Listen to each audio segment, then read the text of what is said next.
Hello and welcome to Snide's Return, a tabletop roleplay podcast. My guest today brings us the finest of tabletop offerings. From the wilderness of the Highlands to the wildness of the Borderlands, he corrals all to a central location to display, play, and purchase the wares of a staggering number of vendors. With many years of success and many more to come, it is a pleasure to welcome Tabletop Scotland Convention Director, Mr. David Wright, to the show. David, thank you so much for joining me today. Absolutely my pleasure, Adam. Well, thank you for joining me. One thing I'm very intrigued about, given various things that we've discussed prior to me hitting record and what you do within the tabletop sphere, is how you yourself got into tabletop role-playing games or tabletop gaming in that respect, please. So I'm 51 this year. So you have to go back into the dim and distant past of 1984. My brother Alan, who's 3 years older than me, got the Red Box Basic D&D set, and for his birthday. And I think it took about a week for me to annoy him enough to get to play with him and his friends. From there, it was kind of an obvious kind of move into the other games that GW had the license for at that time. So Golden Heroes, Middle Earth role playing, and stuff like that. And that was kind of what really brought role playing games into be my kind of primary hobby and now semi permanent hobby in that sense.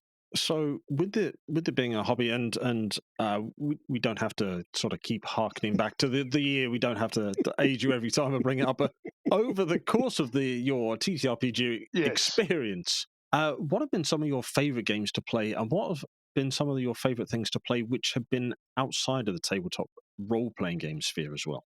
So RPGs dominated certainly right up until probably until I moved away from Glasgow, which would have been about 20 years ago. So played a lot of the Star Wars West End games RPG, which was a lot of fun. But people tend to I find people tend to fall into two camps. They either discover the hobby at university, or they discover it beforehand and then stop playing at university because they're doing other things.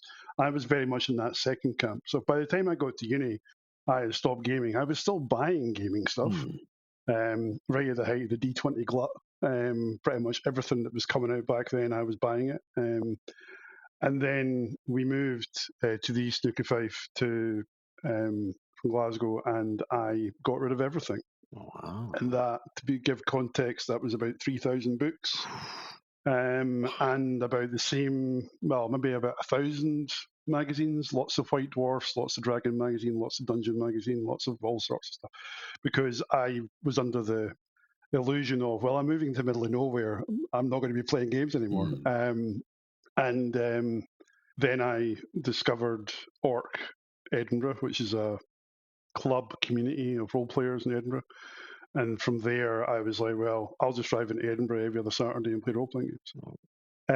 But other games that I've played, in fact, Orc introduced me to All Flesh Must Be Eaten, and the Eden Studios suite of games. And after that, or more recently, I got into games like FFG's Edge of the Empire, their Star Wars series.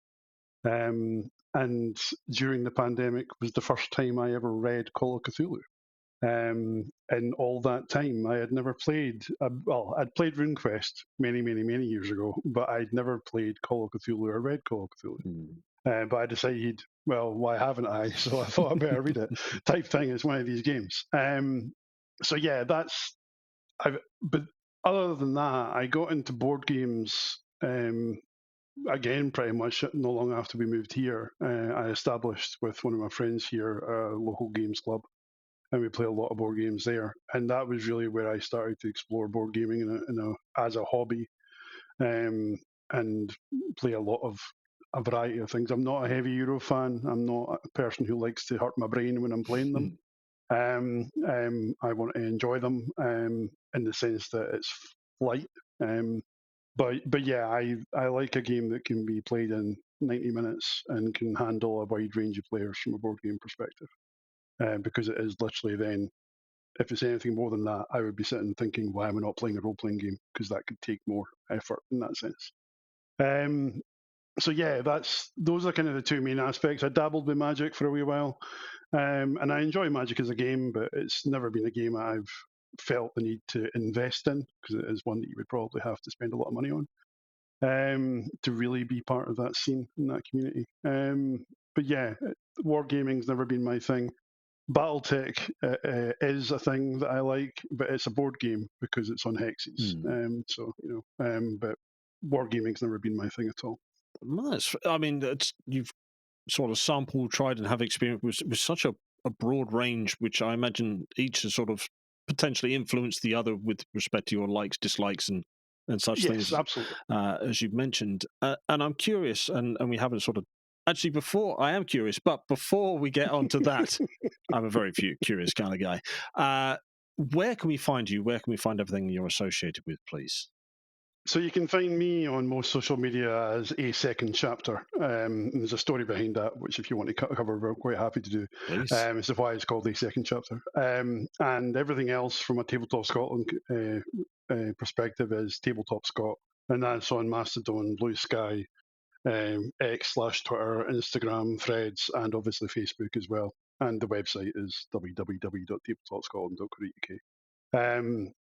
But yeah, I'm very kind of universally kind of using the phrase a second chapter on a variety of social medias and Discord for that matter. And you teased as to why. Yeah, I did. Yeah, so at one point in time, I owned a game store. Not long after we moved here, I had the opportunity to do that, and my wife agreed that it was a moment of madness that she let me kind of explore it. The store didn't work out, and for a period of time, I lost my hobby. So because things had become products rather than things I enjoyed, so it took me the best part of a year to rediscover it as a hobby, as something that I enjoyed. So I refer to that time as the start of the second chapter, because it's very much the first chapter was when I got into the hobby initially, and then stuff like that. But the shop or the closure of the shop was the catalyst for the start of the second chapter. It's a wonderfully tragic story, depending on Yeah, perspective. I mean, it's been a fair few years now since it closed, so I think emotionally that trauma has passed me by. But that it was one of those moments where you're gonna go. In fact, I'll use a kind of obscure reference. In the film Field of Dreams, there's a reference called "There's a Constant in Life of Baseball," right? And it's one of those life's constants. And for me, role playing games and board games, primarily role playing games, has always been one of those life's constants. So, like Star Wars, I suppose, to a degree. So it is almost like that constant needed to either had to find it again, or I had to replace it with something else because I needed something. And that a second chapter start, as it were, was really how I rediscovered my hobby. That's amazing. That's amazing. And you've mentioned there sort of something having to replace it. So not replacing, but building on. When did your uh, hobby start to turn into Tabletop Scotland, as you mentioned there in the links? Yeah. When did that transition begin? So I used to go. I still do go now, but I used to go to some of the smaller conventions, and I don't mean that as a negative, that exist in Scotland, like Compulsion, which is run by Edinburgh University's RPG Society. And I then, for my 40th, my wife, for my birthday, gave me or allowed me to spend the best part of £3,500 to go to Gen Con in Indianapolis, which also happened to coincide with the release of 5e because it was in 2014. And it was one of those things of, and if you've never been in, Tabletop Scotland does not emulate this. And in fact, nothing emulates this as far as I'm concerned. It's just a festival feeling of there's so much going on. And it blew me away, and it really opened my eyes to what you could do as a community and if you approached it as a festival rather than as a trade show. And then at Expo in 2015, I got quite drunk, and one of my friends in particular would just nudge me on things, and he would know which buttons to press. And the button of, well, why don't, because I was moaning about the lack of anything that I felt was good in Scotland at that time. And he was like, well, why don't you do something about it? I was like, okay, well. So that was where the idea was born, as it were. It then took the best part of 2 years for not just to find a venue, but for a team to solidify around that. There was lots of people who wanted to be involved but couldn't give the time commitment or whatever it was, because there is a time commitment to something like this. And then we announced it in October 2017 that we were doing it. And we opened the doors that first weekend in September in 2018. And yeah, it was quite something. Yeah, definitely, and it's continued on even through the troubled COVID years in slightly different guise. Yeah, I mean, from 18 to 19, it doubled in size, floor space wise, and attendance grew by 50%. And then we had the pandemic hit in 2020, and it was kind of like, I was happy is not quite necessarily the right word. I mean, it was an obvious decision not to host the event during that, because that just wasn't going to work for anybody, and the venue wouldn't have let us anyway. But my friend Mark said to me, well, you've got all this free time now, Dave, so why don't you create an online convention? And his son had recovered from leukemia and had been supported by a charity called It's Good to Give, which is a Scottish kind of kids leukemia charity. And he said to me, well, we could raise some money for them. And I was like, right, okay. So I think this was like in the June or maybe the May that he said it to me. And we held it in October, and we raised just over $3,000 for It's Good to Give. And it was nothing. I mean, okay, it was obviously something we raised $3,000. Yeah, don't get me wrong. Yeah. I'm not diminishing that. But it was a Discord server. That's all it was, right? But we then did it again in 21 and raised just over 3,300 for Penumbra, mental health charity. And I think during that period, there was lots of ideas about, well, when Tabletop Scotland comes back, what could it be? And it was at that point that even though I knew we were going to stay in our venue in Perth for at least for another couple of years, I did start to wonder, where could we move it if we had to move it, or if we wanted to move it, for that matter. And then when we came back in 2022, it was very, very busy. I think it was something like 22% up or something like that in the previous year. And then last year, 23 was our last year in Perth, largely because we were running out of space, but also because the building was under threat of closure because it's council-owned building. Right, gotcha. And the pressures the council budgets are under are probably not lost on anybody in this current climate. So it was the sort of thing that finding a new venue had to tick a certain number of boxes. And the one that we've chosen, I mean, there's a wee factoid here. There are only 4 venues in the whole of Scotland that are bigger than the Jura Centre, which is a weird stat for Scotland to have. One of them's in Aberdeen, 2 of them are in Edinburgh, and one of them's in Glasgow. And it was kind of like, right, okay, with all due respect to Aberdeen, I'm not moving it there because I live in the East Nuke of Fife, and exhibitors were moaning about going as far north as Perth. So you can just imagine how much they would moan about going to Aberdeen. So it became a choice between essentially the SEC and the Royal Helen Centre. And the only thing that the SEC, well, actually, the negatives from an SEC perspective were they would only give me a 1-year contract, which doesn't work. And they had no real space for RPGs. Okay. I'd need to take over a hotel adjacent to do that as well. And it's the sort of thing that when RPGs are my primary hobby, it's a small part of the con, don't get me wrong, it is a small part of the con, but it's a very important part of the con to me. So that wasn't going to work. And the Royal Helen Centre have been excellent to work with. We've had to become slightly more professional as a team because they are a professional venue. Whereas the difference with Perth was they essentially gave me the keys and let me do what I liked with it. Right? Didn't actually give me the keys, but you know what I mean. That's the principle of it's your building for this weekend, Dave. Do what you want. Yeah. So yeah, that's kind of, and then obviously we're working towards that we're 65 days away, something like that, from our first year in the Royal Highland Centre, which, for context, is 3 times the size of the space we had in Perth, which is insane, but exciting at the same time. So yeah, that's all going very well. There's been some hiccups over the last couple of months with some personal issues that I've had to deal with, but other than that, it's been going really, really well. So if someone listening has gone, Tabletop Scotland, that sounds great. It's in Edinburgh. I can get there. I can do this. Fundamentally, what is Tabletop Scotland? Just so, no, it's a really good question, because so we are. I do have some stats first. So we are the 4th largest, based on 2023's attendance, gaming convention in the UK. So Expo is obviously at the top by a country mile of everybody else, and you've got Aircon and Harrogate and Dragonmeet in London. We're also the 2nd largest RPG convention in the UK. Only Expo runs more RPGs than us.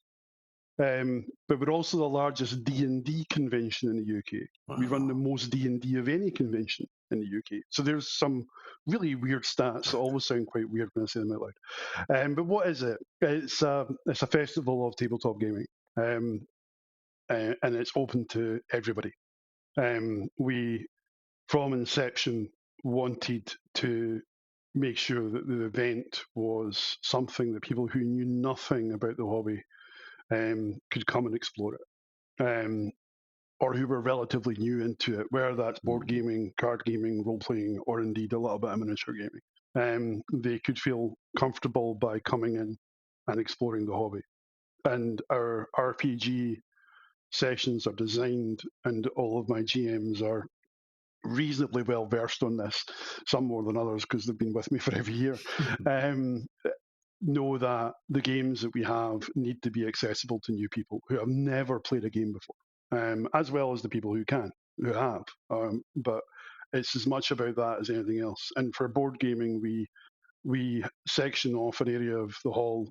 We couldn't do this last year because we ran out of space, and it was very much missed by our attendees, called our gateway zone, where we, me and my team, choose like half a dozen games that we think are very accessible, board games that are very accessible to people, and we have people from our volunteer team demoing them. So that's in addition to the 120 or so exhibitors we're going to have this year, which is 50 more than we had last year, which is a bit nuts. But it is really a place where you can literally come and shop if you want. If that's what you want to do, you can come and shop and then you can leave. But we are open until 11 p.m. on the Friday and Saturday night. Wow. And you can come and game for that entire time. So yeah, the word festival, I mean, I referred to Gen Con being a festival, and I think of what we are making here as more of a festival experience. It's not a trade show. It's not just a hall full of things to sell to you. It's although there is some of that, obviously, but it is the ability for you to come along with some friends or your family and spend the entire weekend just playing games and immersing yourself in the hobby. That's amazing. And as an avid gamer yourself, and with the peek behind the curtain, because you know not everything that's coming, but you know some of the vendors and sort of some of the setups that are coming. What are some of the things that you're most excited for this year as a game, as a not as the convention director, but as a gamer? What are you excited for? So pretty much since we started, and there's a few people who have made a reference to this when I made an announcement on Facebook about this particular company coming. There were a number of companies that I wanted to come, and one of them is Modiphius. You had Chris on a couple of episodes ago, and it's because I'm friends with Gary Harper, who used to work at Modiphius, and I'm friends with Lloyd Guyan, who also used to work at Modiphius. And each year, I would go, any chance. And so this year, I suspect, because we're right next door to Edinburgh Airport, that's probably an important factor here. It was with much joy that I was like, okay, they're going to come. That's great. And it didn't feel like there was no doubt in my head after having the chat with Daniel, who's their events manager, and he was like, okay, we'll come, we'll have this size booth, we'll do this, that, and the other. How else can we get involved? And I was like, okay, this is actually a proper conversation.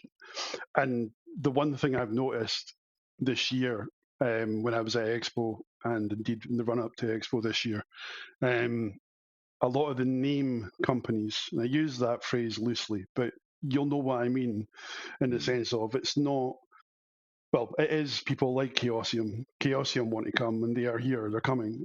That's great. And Pandemonium Institute are coming over from, well, Evan from Pandemonium Institute is coming over from Melbourne for it. They're the people who make Blood in the Clock Tower. And it's kind of like, right, okay, if we hadn't moved to Edinburgh, would that have happened? And that's the thing that excites me. It's the fact that it's not so much justifying the decision to move, but it gives me confidence that I've made the right decision in moving. But the thing that will excite me, and it's the thing that excites me every year, is when I open the doors, or not honestly but we open the doors, and people come in and they look excited.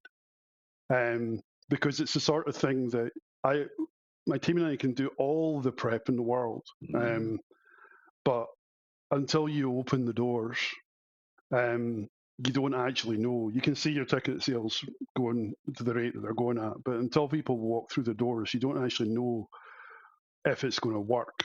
And if it isn't going to work at that stage, it's a bit late. You kind of have to just roll with it at that point. But we now roughly know what we're doing. I'm never going to say that we know what we're doing, but we now roughly know what we're doing. And the feedback, yeah, I've kind of gone off on a wee tangent here, Adam. Apologies. It's fine. No, you carry on, please. The feedback that we get from attendees is obviously very important to us. But the feedback that we've got and the relationships we've built with exhibitors over the years has always been really, really positive. And it's not. I mean, a lot of them say that we're their favourite convention, and I kind of take that with a pinch of salt. But then they keep saying it. And I don't know if that's because we look after them, we check in with them. Have you had a drink? Have you had your lunch? When was the last time you went to the toilet? Stuff like that, right? Because they're working the entire weekend and they need to be able to take their breaks. And it's stuff like that that my team, and by extension our volunteer team, do that as well. They check in with them to make sure everybody's okay. Yeah, I mean, it's kind of just the whole thing is what excites me, I suppose, is the rubbish answer there. There's lots of little aspects to it. The event schedule is important to me, particularly the RPG schedule. 25 tables, 7 slots, so whatever that is, 175 tables. Multiply that by 5.5 people. I can't do the maths in my head. I'm not going to try. No, but that's roughly how many seats we'll have, which is nuts, frankly, for an event in Scotland, but great as well. That's really cool. And various other events. I'll mention one more. My friend Peter, who's a big Arkham Horror the card game fan. In fact, he runs the second largest podcast for Arkham Horror, the largest being a Spanish one. They're running a 100-player Arkham Horror card game event at the convention, and 30 people are coming over from Spain for it, which is again just a bit nuts, but really cool. And it's knowing that now we have that space, we can now do things like that, and that just brings an element of a little bit more cool things can come. We can do cool stuff type thing. So yeah, that's anyway. Yeah, no need to apologize. Tangents are always good when there's passion involved. So run wild or roll wild and free. Anyway, Anyway. So we know what Tabletop Scotland is now. We know where you are, close to Edinburgh Airport and the Royal Highland. And I guess the only thing that's kind of missing is the dates. I don't think we mentioned when it is. We know where it is. We know. Yeah, so we're the 6th to 8th of September, and we'll be the first weekend in September for the next 2 years after this one as well. And that was, as I was referring to the conversations with the SEC, that was very important. Having the same weekend every year is absolutely key for any convention, as Expo knows, as Gen Con knows, as AirCon and Dragon Meet know, and various other cons know. You kind of have to be in the calendar. And it's knowing that that's when we are is important for a couple of reasons. We obviously can't be in Edinburgh during August because of the Fringe Festival being on. And moving, because we were previously almost always at the end of August in Perth. But we had to move date to be in Edinburgh and to get the venue that we wanted, which is fine. It's one of these things that the schools are already back in Scotland. The number of friends in England that have moaned at me, but the schools are back in England now. And I'm like, yeah, but they've always been back in Scotland. It's really not that big a deal. It's just one of these things. If people are going to come, if they want to come, that's how they'll do it. And sure enough, they are. But it is that first weekend in September, which is, yeah, it'll still be relatively warm, for Scotland. So that should be fine.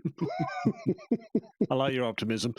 I thought we were going into. I think it is an air-conditioned building, though. I will say that, which Perth wasn't. So there you go. Well, all these benefits. I thought we might be going into another Field of Dreams. Is that if you build it, they will come? If you build it, they will come. Yeah, I don't use that phrase. Other people use that phrase when they talk about it.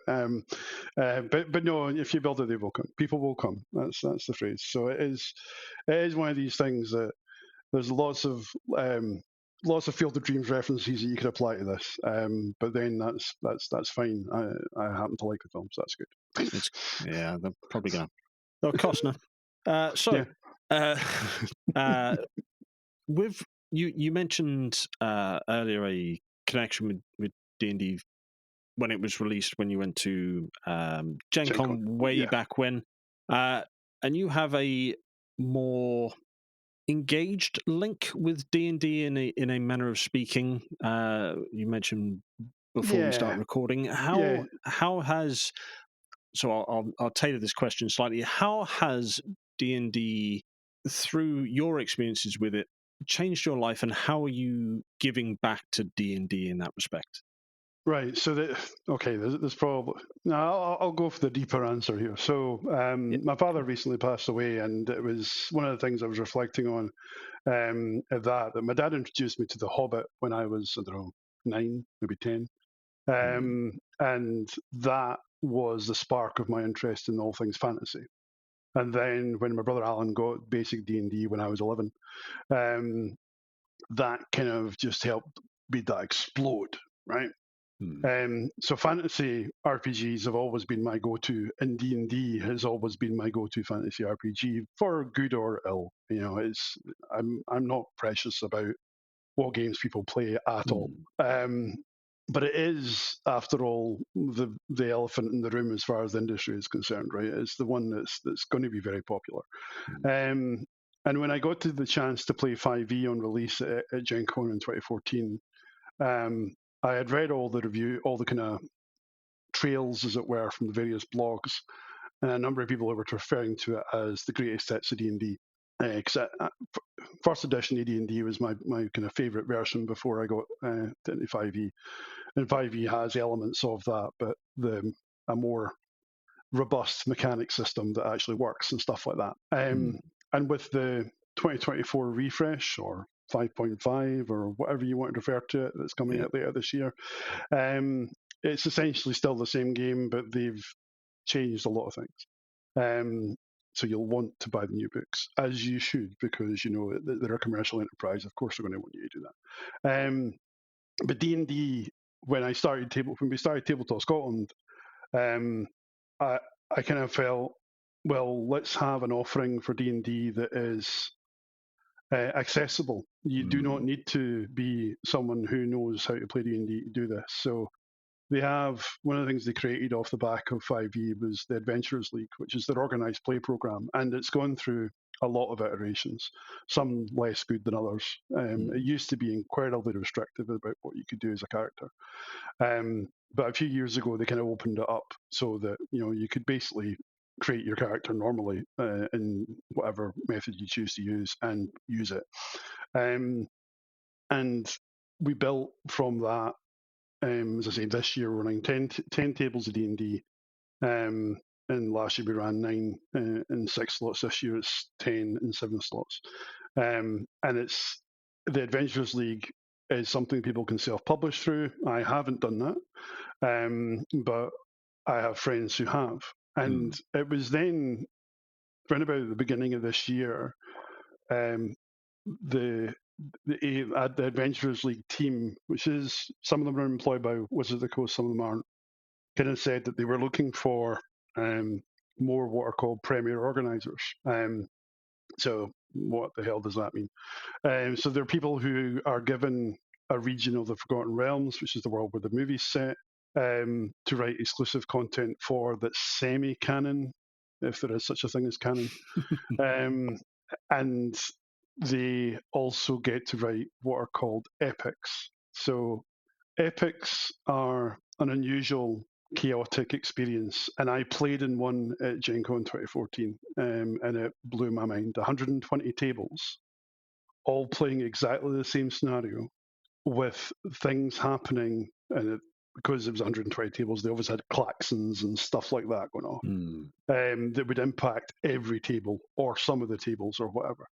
So when we did the first year of Tabletop Scotland, I was like, we have to have at least one epic, because we have to have that on a much smaller scale of an experience. So Greg and Bulb, who run that section of the event for us, Greg had never experienced an epic before until 2018 when he was running it, and it freaked him out, but he loved it, because it is literally just 10, or in the case of then 8 tables, all playing exactly the same adventure, but there are timed moments where if certain tables haven't achieved certain objectives, something bad will happen and it will impact all of them. Or if somebody finds a magic item and chooses to destroy it, as happened in 2019, certain types of magic just stop working at every table. Wow. Stuff like that. So and premier organisers get to create these things. They're the only people who can. So I in my stupidity or whatever, decided to apply for this. Yeah, because they'd appointed. So the teams in the States there was only 2 at this stage: Baldwin Games and Gamehole Con, which is a big RPG, only RPG convention that I think is 6,000 people at it. And it's in October. Never been. Would like to, but never been. And those 2 were the only 2 at that stage. Baldwin won all the D&D at Gen Con and various other conventions now for Wizards. They then appointed a group called Greasy Snitches, which is a group of designers in the Philippines, and I happen to be friends with Paul Gabat, who is the lead writer for Greasy Snitches, because I interviewed him as part of Albacon. So there you go. It's nice how these things all start to come back together. Yeah, absolutely. And Paul was kind of saying to me, well, yeah, you should totally do that, type thing. And so I spoke to my friend Rich Green, who writes for Cobalt Press and also writes for the D&D Adventurers magazine that Hachette are putting out. And he also has written for the Eberron Adventurers League series that came out when the Eberron book came out.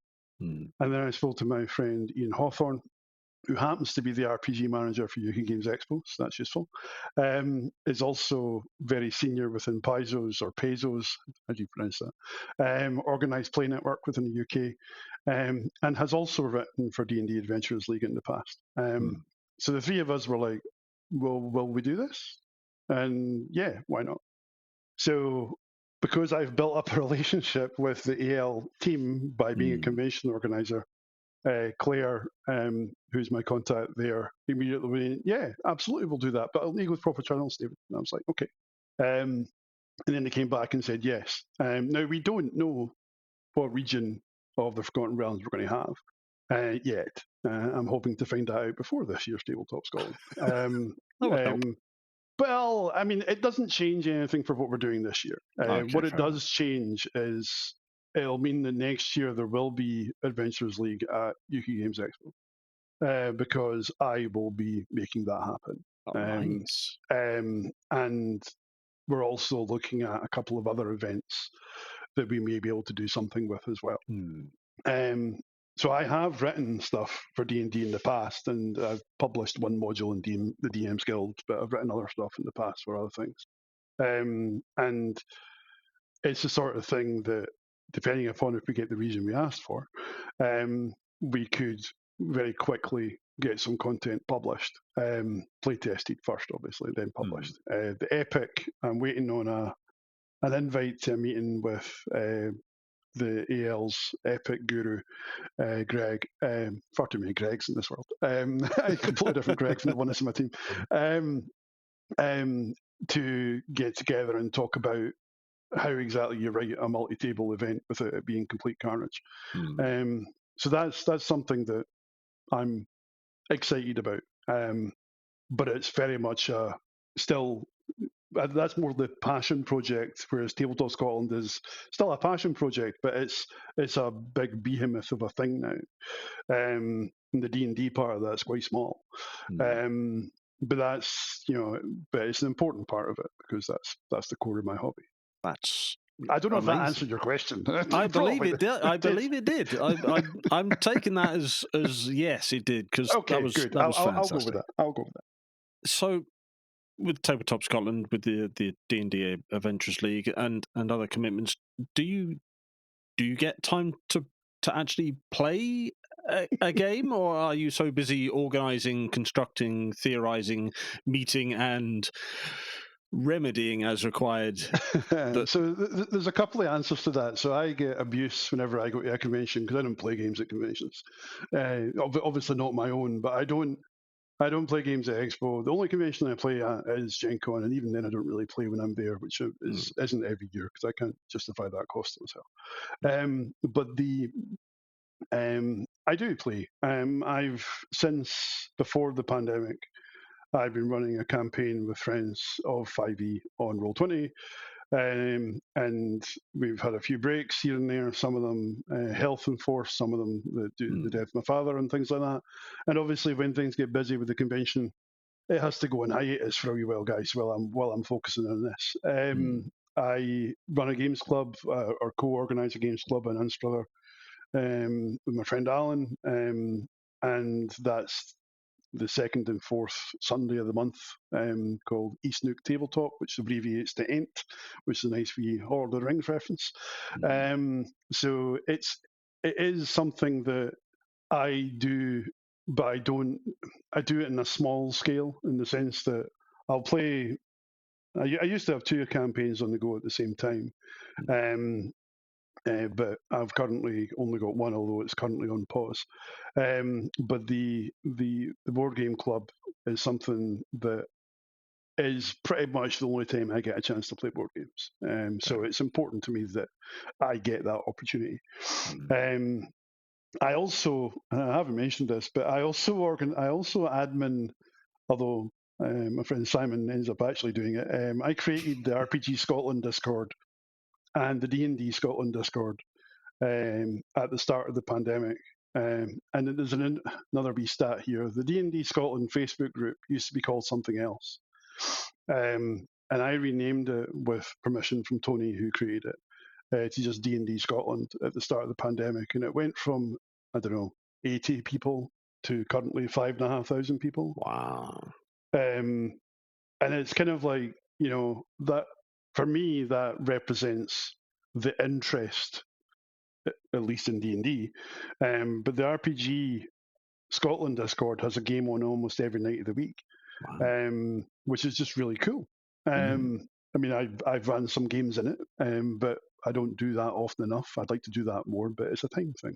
So, not just a time because of convention thing. I actually have a family, I need to spend time with them, all of life's commitments come into play eventually. Indeed, they do. Which is fair enough. And we've covered a lot. So about you, about Tabletop Scotland, about D&D Adventurers League, about all the things that you haven't mentioned yet, as in RPG Scotland, D&D Scotland, Discord, and the socials and things like that. So if someone is now excited to get involved with tabletop role-playing games in Scotland, where can they find you? Where can they find everything you're associated with, please do? So there's a pinned post at the top of my Twitter feed, which is a link to the D&D Scotland Facebook and Discords, and RPG Scotland Facebook and Discords. But if you literally go to Facebook and type in Dungeons and Dragons Scotland, you'll find that group. If you go to RPG Scotland, you'll find that group. And there's a pinned post on each one of them, or a featured post, I think Facebook now call them, which has links to the associated Discords. What I would suggest, though, is if you're interested in, or you're curious, and I'll use that word, about the hobby of role-playing games in general, then just try things. You know, the lesson I learned getting into this hobby is the people you play with are more often than not more important than the game you're playing. Because you could be playing what is supposed to be the greatest game in the world, but if you aren't gelling with the people, then that ain't going to work for you.